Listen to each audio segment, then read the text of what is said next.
Chers auditeurs, Dear listeners, bonjour. welcome to Comme d'Archi Podcast Season 7. Saison 7, dans le monde fascinant des architectes. And in the architectural projects. Je suis Anne-Charlotte Deponte, passionnée d'architecture et docteur des universités en histoire de l'archi. I am one of the spokespersons of Anne-Charlotte, who is a PhD in architecture history. Merci Thank you d'être avec moi aujourd'hui. to be with us today. Et And maintenant, now, lundi en français, place au talent. and Wednesday, let's talk projects. In English, of course.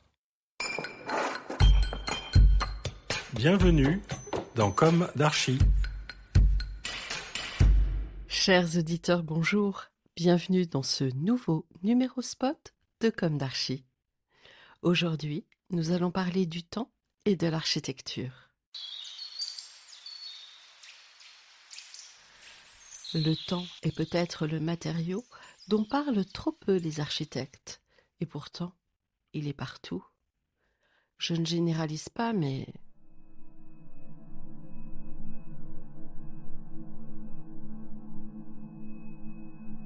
Le temps est dans la pierre qui s'érode, dans le bois qui se patine, dans le béton qui s'abandonne, dans la lumière qui glisse sur une façade au fil des saisons,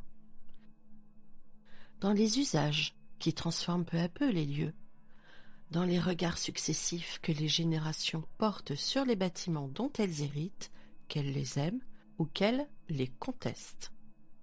L'architecture est présentée pour l'essentiel comme un art de l'espace. Elle est tout autant un art du temps. Un bâtiment existe-t-il dans l'instant ? Il est toujours pris sur une durée.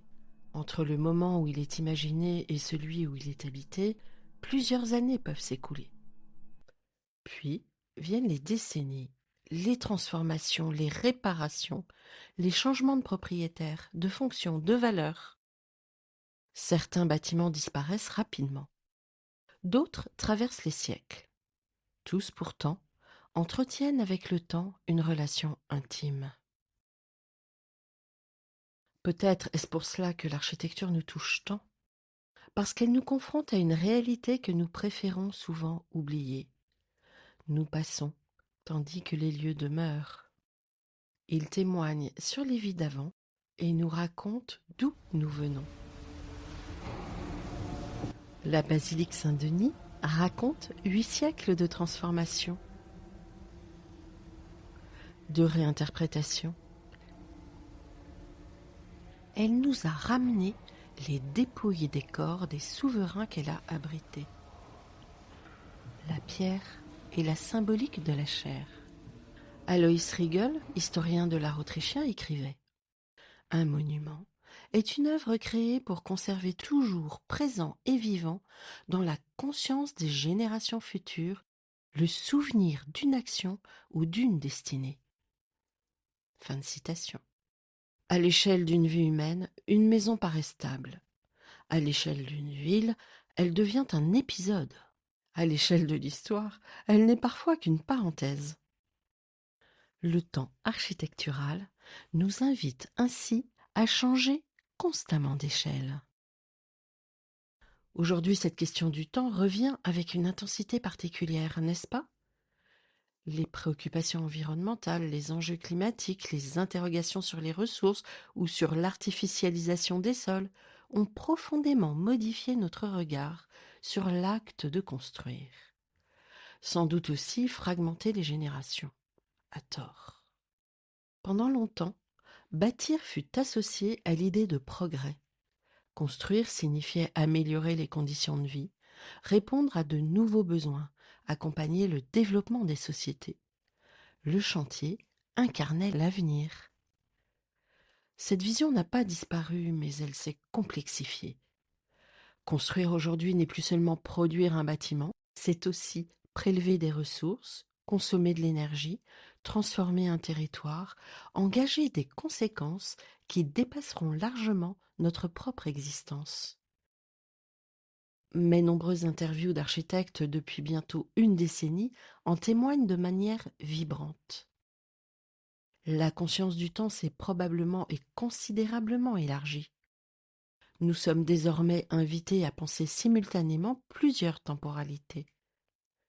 Celle du projet, celle du climat, celle des ressources, celle des générations futures. Cette évolution est souvent portée par les plus jeunes d'entre nous, dont l'engagement environnemental est réel et mérite toute notre attention. Mais il serait trop simple d'en faire une opposition entre les jeunes et les anciens, entre ceux qui auraient compris et ceux qui n'auraient pas encore compris. L'histoire est rarement aussi simple. Chaque génération hérite d'un monde qu'elle n'a pas choisi entièrement. Chaque génération tente de répondre aux défis de son époque avec les outils dont elle dispose. Chaque génération commet également ses propres erreurs. L'architecture nous le rappelle sans cesse. Les villes que nous habitons sont faites de couches successives, les fameuses strates. Elles racontent les ambitions, les réussites, les échecs, les peurs et les espoirs de ceux qui nous ont précédés. Pensez-vous qu'une époque aurait eu entièrement raison? Bien sûr que non. Aucune époque n'a eu entièrement tort. Les cathédrales ont transformé les paysages, les fortifications ont remodelé les territoires, les grands travaux du XIXe siècle ont bouleversé les villes, les ensembles modernes ont répondu à des urgences sociales considérables.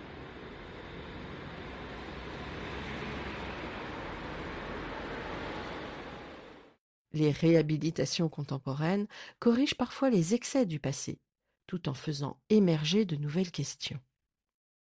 Le temps architectural nous enseigne une forme de modestie. Car ce que nous considérons aujourd'hui comme une évidence pourra demain être remis en question.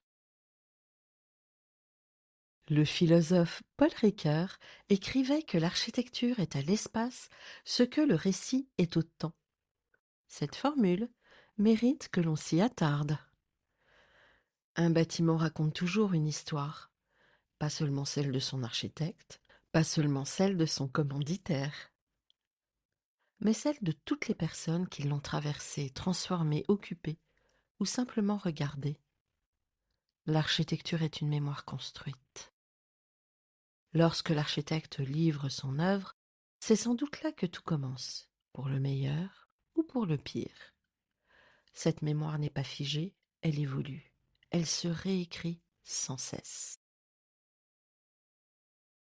Nous pensons aux anciennes usines devenues des lieux culturels. Exemple, la Tête moderne. Aux gares transformées en musées. Exemple, Orsay. Aux bâtiments industriels reconvertis en logements. Exemple, les lofts de Soho. Aux friches qui trouvent une nouvelle vie. Belle de Mai à Marseille. Pensons également à ces édifices longtemps décriés et qui deviennent quelques décennies plus tard des patrimoines reconnus. La Tour Eiffel, la Villa Savoie, les Halles de Baltard, les unités d'habitation de Marseille, etc., etc. La durée agit comme un révélateur. Il décante les passions, il nuance les jugements. Il réintroduit de la complexité là où l'actualité privilégie souvent les positions tranchées. Car notre époque est tentée par la radicalité. Les débats se polarisent rapidement. Les certitudes s'affirment avec vigueur. Les réseaux sociaux accélèrent encore cette dynamique. Face à cette accélération, l'architecture offre une autre leçon, me semble-t-il. Elle nous rappelle que les transformations profondes demandent du temps. Un arbre met plusieurs décennies à atteindre sa maturité. Une ville se transforme sur plusieurs générations. Un quartier trouve son équilibre au fil des usages. Un patrimoine se constitue lentement. Le temps long ne résout pas tout, mais il permet souvent de mieux comprendre. Peut-être est-ce là l'une des responsabilités de l'architecture aujourd'hui. Réintroduire de la durée dans un monde fasciné par l'immédiateté. Réintroduire de la durée suppose aussi d'investir dans ce qui produira ses effets demain et non dans ce qui rapporte immédiatement aujourd'hui.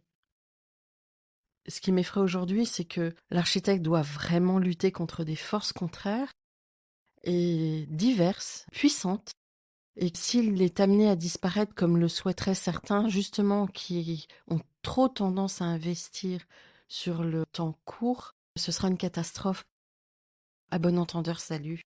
Il faut réintroduire de la durée. Non pour ralentir systématiquement, non pour s'opposer au changement, mais pour inscrire le changement dans une continuité. L'architecte n'est pas seulement celui qui imagine un futur.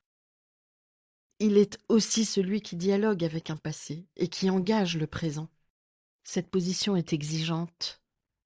Elle suppose de tenir ensemble des réalités parfois contradictoires, préserver et transformer, construire et économiser, innover et transmettre.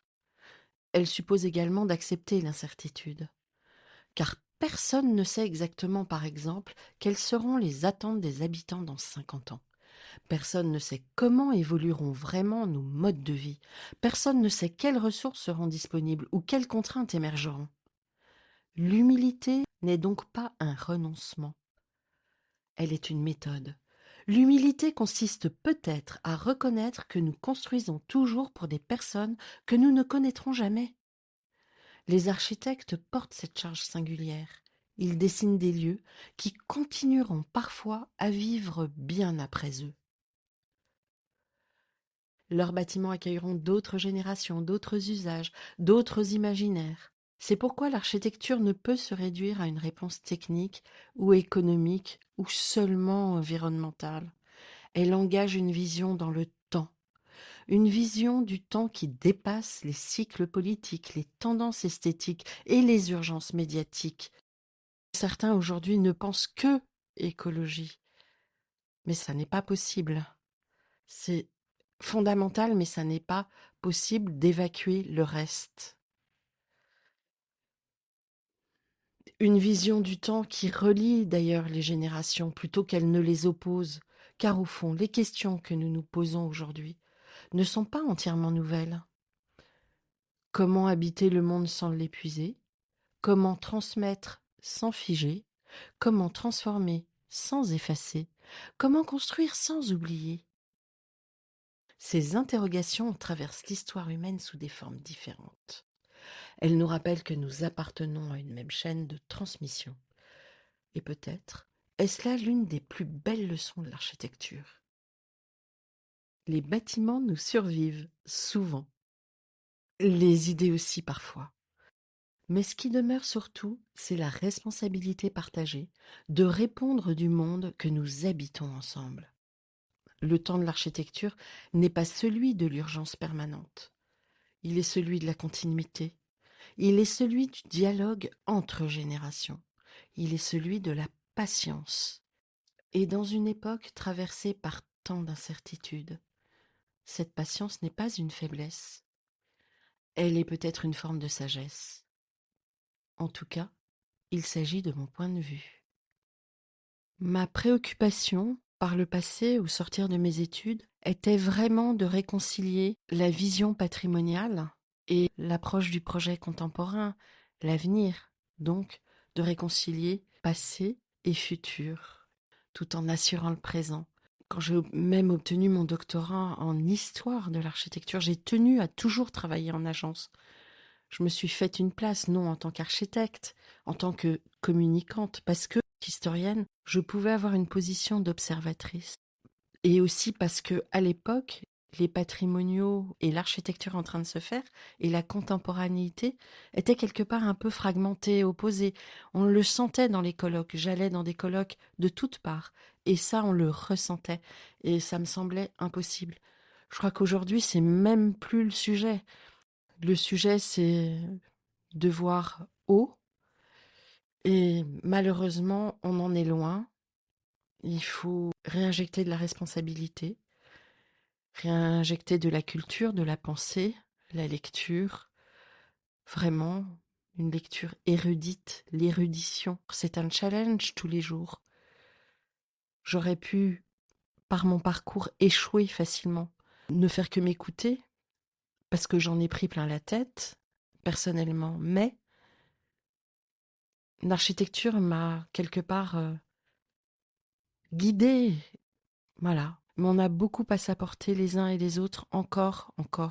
Et il faut aller de l'avant et il faut continuer de vivre, de s'émerveiller et peut-être prôner un retour vers la beauté.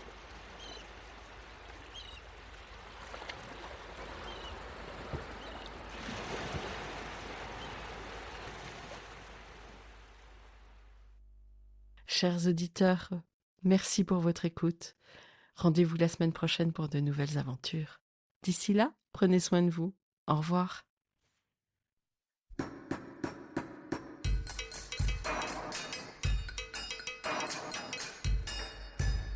Chers auditeurs, merci pour votre écoute.